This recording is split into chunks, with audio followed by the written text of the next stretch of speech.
వేదాలను అనుసరించి యుగాలు మొత్తం 4: కృతయుగం, త్రేతాయుగం, ద్వాపరయుగం, కలియుగం.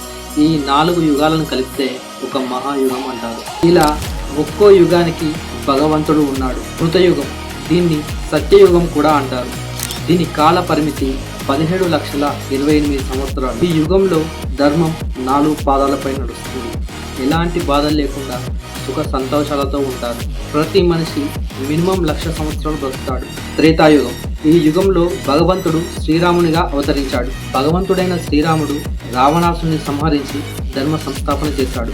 త్రేతాయుగం యొక్క కాల వ్యవధి 12,00,000 సంవత్సరాలు. దాదాపు వీళ్ళ ఎత్తు 21 అడుగులు ఉండేవాళ్ళు.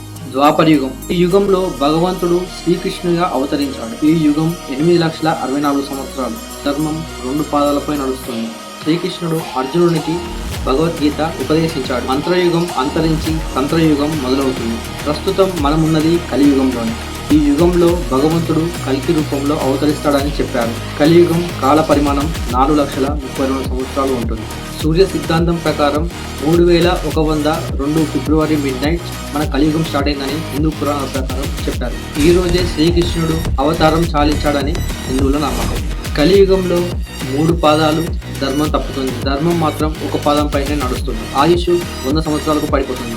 కానీ ఈ యుగంలో 60 సంవత్సరాల కంటే ఎక్కువ బతకడం చాలా కష్టం.